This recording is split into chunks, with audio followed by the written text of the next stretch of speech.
সকাল বন্ধুরা, তো তোমরা সকলে কেমন আছো? আশা করছি যে যে এখানে আছো খুব ভালো আছো আর সুস্থ আছো। আজ নতুন আরও একটি ভিডিও তোমাদের সকলকে জানাই অনেক অনেক ভালোবাসা।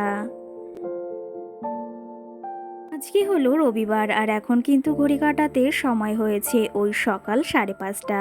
তো আজকের ব্লগটি আমি সকাল থেকে শুরু করছি তোমাদেরকে সাথে নিয়ে। আশা করি আজকের ব্লগটি তোমাদের খুব খুব ভালো লাগবে, তো চলো দেখতে থাকো। আজকে সকালে যদিও ঘুম থেকে উঠেছি কিন্তু ওই যে 5টার সময়, আর কি জানো তো, আগের দিন বাড়িতে অনুষ্ঠান হয়েছে। বুঝতেই তো পারো একটা বাড়িতে অনুষ্ঠান হলে সারাটা দিন কত খাটাখাটনি করতে হয়। তো সেই ক্ষেত্রে পরের দিন না শরীরটা আর একদম সাথ দেয় না, সেরকম অবস্থা হয়েছে আমার। কিন্তু উঠে ওই যে কাজগুলো তো করতেই হবে, না করলে আবার এমনভাবেই পড়ে থাকবে। এক্ষেত্রেই ভাবলাম সকাল সকাল ঘুম থেকে উঠে পড়ি, না হলে ওই যে আবার বৃষ্টি যদি নেমে যায়। এখন তো কোনো নেই, ঠিক নেই যে কখন বৃষ্টি হবে কখন রোদ হবে। কি জানো তো, কালকের ওয়েদারটা এত ভালো গেছে সেটা আর কি বলবো। সত্যি কথা বলতে এই দিনটা না প্রতি বছরই বৃষ্টি হয়, কিন্তু ওই যে আগের দিনটা বেশ ভালো গিয়েছে, আর সেটা ভেবেও না ভীষণ ভালো লাগছে। আজকে সকালের ওয়েদারটা কিন্তু একদমই মেঘলা মেঘলা হয়ে রয়েছে, মনে হচ্ছে এই বৃষ্টি নামবে এই বৃষ্টি নামবে। তো যাই হোক, ঘরের সমস্ত কাজ এখন সেরে নিচ্ছি। ঘরটাকে এই যে ভালো করে এখন ঝাড় দিয়ে নিচ্ছি। আর এখনও সবাই কিন্তু ঘুমিয়ে রয়েছে। আমি সকালে সকাল বলতে সবার আগেই ঘুম থেকে উঠেছি, আর তারপরেই কাজগুলো করা শুরু করেছি। জানো তো, এই যে সকাল সকাল উঠে যদি কাজগুলো কমপ্লিট হয়ে যায় না, তাহলে একটু নিলিবিলি বসে থাকা যায়।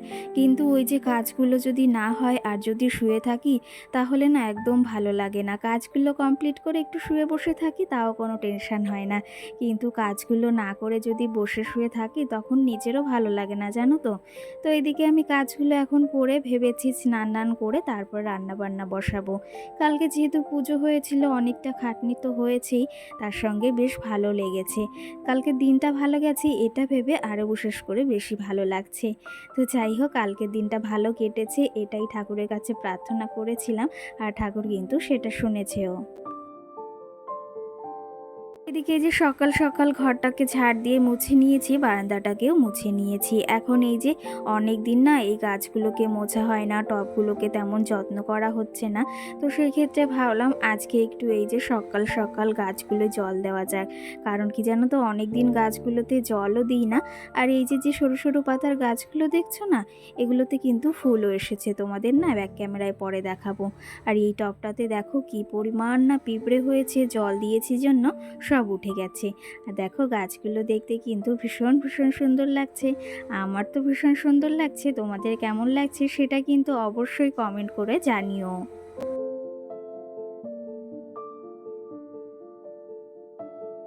তো যাই হোক, সমস্ত টবগুলো এদিকে মুছে নিয়েছি, পরিষ্কার করে নিয়েছি। কি জানো তো, এইখানের এই গাছগুলো ভীষণ সুন্দর হয়ে উঠেছে, আর দেখতেও ভীষণ ভালো লাগে। আর যে আসে সেই বলে কি সুন্দর হয়েছে মানি প্ল্যান্ট গাছগুলো। সত্যি কথা বলতে তোমরা সেটা দেখতেই পাচ্ছ কতটা সুন্দর হয়ে এদিকে নিচে নেমে এসেছে, আর দেখতেও কিন্তু ভীষণ সুন্দর লাগছে। এই যে মানি প্ল্যান্ট গাছগুলোতেও না তেমন একটা জল দেওয়া হচ্ছে না, কয়েকটা দিন কাজের প্রচুর পরিমাণে চাপ ছিল, তেমন একটা গাছের যত্ন নেওয়া হয়নি। তো সেই ক্ষেত্রে এইদিকে তো জলটা পড়ে না, এদিকে তো ঢাকা, বৃষ্টির জলটাও পড়ে না। সেই ক্ষেত্রে বৃষ্টির জলটা ওই যে বাইরের দিকে পড়ে, আর এখানে না জলটা দিতে হয়। আর এই মানি প্ল্যান্ট গাছগুলোয় জল দিলে না এতটা সুন্দর হয়ে ওঠে, পুরো কি বলবো, মনে হয় গাছগুলো আমার দিকে তাকিয়ে রয়েছে। তো যাই হোক, বারান্দাটা তো মুছে নিয়েছি আগেই, এখন সিঁড়িটা মুছে নিচ্ছি।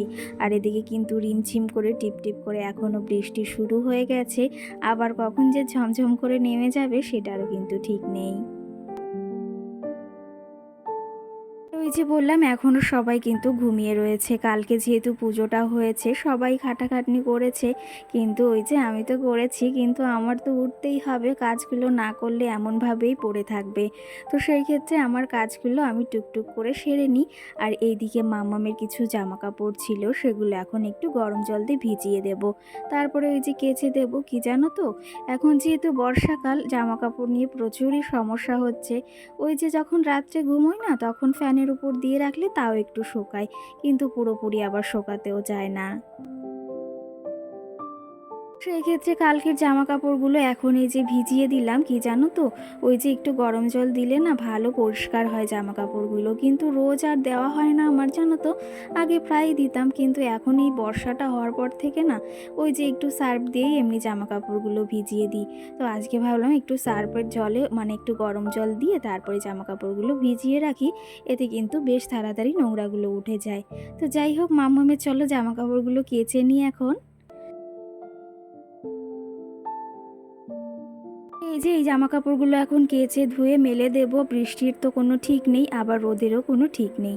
আগের দিন মল থেকে এই জামাগুলো এনেছিলাম, মানে এই গেঞ্জি দুটো ভীষণ ভালো, কিন্তু কি জানো তো একদম পাতলা মলের জামাগুলো না দেখতেও ভীষণ সুন্দর হয়, আর জামার কোয়ালিটিগুলোও ভীষণ সুন্দর। আমার তো বিশেষ করে ভীষণই ভালো লাগে।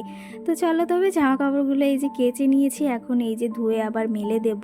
কি জানো তো এই সকাল সকাল এই কাজগুলো করে নিলে না আমার সারাদিন অনেকটাই নিশ্চিন্ত আমি থাকতে পারি। আর এই কাজগুলো যদি না হয় না, আমার মনের ভেতর তো একদম ভালো লাগে না, আর সারাটা দিন যেন কেমন খুঁতখুঁত লাগে। তো যাই হোক চলো জামা কাপড়গুলো এখন এই যে ধুয়ে দিচ্ছি। আর কি জানো তো এরপরে থালা বাসনগুলো রয়েছে, বাসি থালা বাসন, সেগুলোও ধুতে হবে। কি জানো তো কালকে রাত্রে মানে কালকে সারাটা দিন রান্না তো করা হয়নি বাড়িতে, ওই যে খিচুড়ি প্রসাদ ছিল সেটাই রাত্রেও খাওয়া হয়েছিল। আর খিচুড়ি প্রসাদ না তেমন একটা বাঁচেও নি, ওই যে এক গাবলা মতো ছোট্ট গাবলার বেঁচে ছিল, তো সেটাও রাত্রে সকলে মিলে খেয়ে নিয়েছিলাম। তো যাই হোক এইদিকে এই যে জামা কাপড়গুলো মেলে দিচ্ছি। আর আকাশটা তো দেখতেই পাচ্ছ একদম মেঘলা মেঘলা হয়ে রয়েছে। কি জানো তো এরকম হলে না ভালোই লাগে না, আর ওই যে রোদ উঠলে না কাজ করার আগ্রহটা না আমার আরো মানে দ্বিগুণ হয়ে যায় বলতে পারো। কি জানো তো এই ছোট্ট ঘরটাকে পরিষ্কার করতে অনেকটাই সময় লাগে, যদিও দেখা যায় আমার ঘরটা অনেকটাই ছোট, কিন্তু ওই যে সমস্ত জিনিস যদি খুঁটিয়ে খুঁটিয়ে পরিষ্কার করো না, আর অনুষ্ঠানের পরের দিন তো বুঝতেই পারো কতটা ঘর পরিষ্কার করতে হয় আর সমস্ত কিছু পরিষ্কার করতে হয়। আর কি জানো তো সমস্ত কিছু যদি পরিপাটি পরিষ্কার করে না রাখি না, আমার তো ভালো লাগেই না, আর সঙ্গে কিন্তু দেখতেও আমার ভীষণ বাজে লাগে। তো সেই ক্ষেত্রে সকালে যে সমস্ত কাজগুলো ছিল সমস্তটা কিন্তু পরিপাটি করে গুছিয়ে নিয়েছি। আমার ঘরটা যতই ছোট হোক না কেন, আর হাজার হাজার ভিড়ে আমার এই ছোট ঘরটাকে কিন্তু আমার রাজপ্রাসাদের থেকে কিছু কম করে রাখি না। জানো তো আগের দিন পাশের বাড়ি একটা দিদি এসে আমাকে বলছিল, একটা দাদার বউ এসে আমাকে বলছিল, তোমার ভিডিওগুলো না আমার খুব সুন্দর লাগে, আর তুমি কত সুন্দর করে এই ছোট্ট ঘরটাকে সাজিয়ে গুছিয়ে পরিপাটি করে রাখো, সেটা যদি তোমাদের শোনাতে পারতাম না তাহলে তোমরা কিন্তু বিশ্বাস করতে।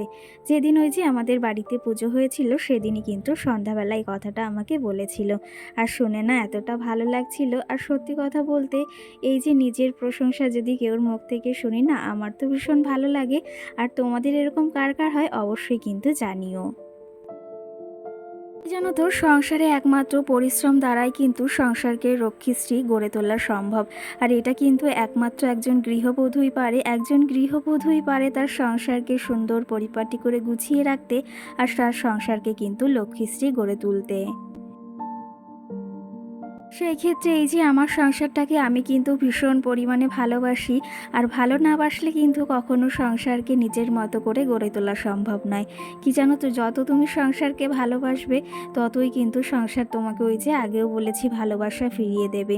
কি জানো তো আজকাল যুগে ওই যে দেখো তো চারিদিকে কি ঘটছে, এটা দেখে না মানে এর থেকে যন্ত্রণা আর কষ্টদায়ক কিছুই হতে পারে না।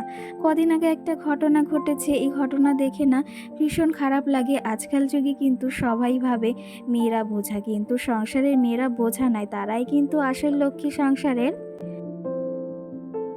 কি জানো তো এটা কজনই বা বোঝে। আমার ঘরেও একটা মেয়ে আছে, তাকে কিন্তু আমি আমার মতো করে গড়ে তুলতে চাই, আর সে কিন্তু আমার কাছে আমার রাজরানীর থেকে কিছু অংশে কম নয়, কিন্তু তাকে আমি নিজের থেকেও বেশি ভালোবাসি, আর তার পাপাও।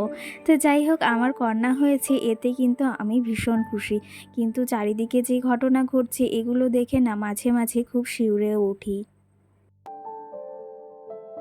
জানো তো চারিদিকে যেসব ঘটনা ঘটছে এগুলো দেখে কিন্তু মাঝে মাঝে ভীষণ ভয়ই হয়। আজকাল যুগে দাঁড়িয়ে কিন্তু আমরা মেয়েরা কিন্তু এখনও নিরাপদ নয়, সেটাই মাঝে মাঝে ভাবি, মাঝে মাঝে কি প্রায় সময় এটা ভেবে থাকি। তো যাই হোক, এইসব কথা নয় বাদই দিলাম। আর এখন এই যে বিছনাটাকে তুলে নিচ্ছি, এরপরে যাবো আবার রান্নার দিকে। কারণ বাড়িতে সকলে রয়েছে যেহেতু, সেহেতু সকলের জন্য আজকে কিন্তু তোমাদের দাদাভাই চিকেন আনতে গেছে, আর সেটাই কিন্তু এখন রান্না করব। তার আগে এই যে বিছনাটাকে এখন তুলে নিচ্ছি, বিছনা চাদরটা না এখন আর ওই যে পাল্টালাম না।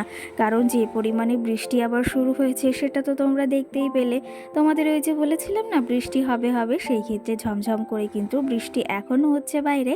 আর ভাবলাম এখন তাহলে আর উঠাবো না, দুদিন পরই বিছনা চাদরটা একদম পাল্টে দেব। আর এইদিকে দেখো বিছনাটাকে সকাল সকাল তুলে নিয়েছি। সত্যি কথা বলতে এরকম সুন্দর বিছনা চাদর হলে না যে কোনো বিছনাই দেখতে কিন্তু ভীষণ ভালো লাগে। যদিও আমার খাটটা খুবই ছোট, কিন্তু তাও ভীষণ সুন্দর লাগছে, তাই না? চলো তবে এদিকে এই যে আমার ঘরের সমস্ত কাজও আমি প্রায় প্রায় সেরে নিয়েছি, আর এখন যাব রান্নার দিকে। আর বিছনাটাকেও দেখো সুন্দর করে গুছিয়ে নিয়েছি, দেখতে কিন্তু ভীষণ সুন্দর লাগছে।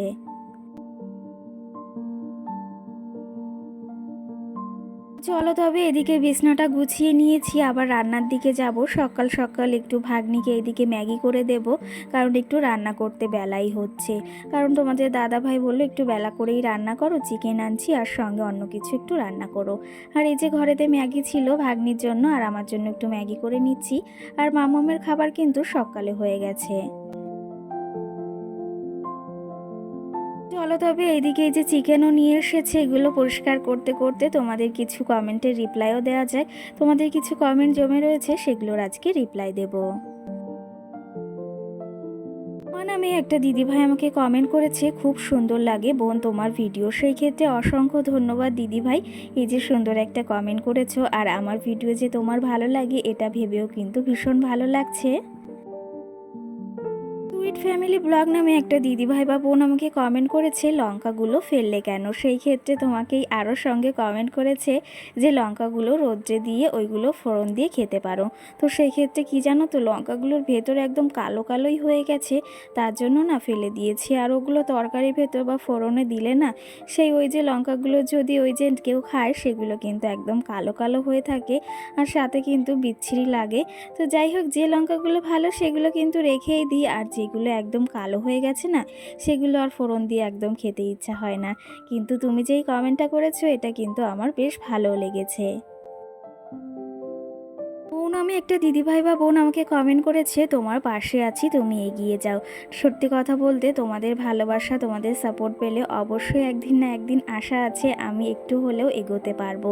আর তোমাদের ভালোবাসা ছাড়া কিন্তু কখনো কিছু সম্ভব নয়, তোমরা পাশে থাকলে অবশ্যই সব কিছুই সম্ভব। তো যাই হোক, কিছু কমেন্টে রিপ্লাই দিলাম। এদিকে কিন্তু রান্না বান্না আমার প্রায় হয়েই গেছে। চিকেনটা হলে হয়ে যায়। এদিকে পটল ভাজা করেছি, কাঁকরোল ভাজা, সঙ্গে ভাত আর এই চিকেন করছি, আর না তেমন কিছু করব না। তো চলো তবে আজকের ব্লগটি এই অবধি। সকলে ভালো থেকো, সুস্থ থেকো, সকলকে টাটা।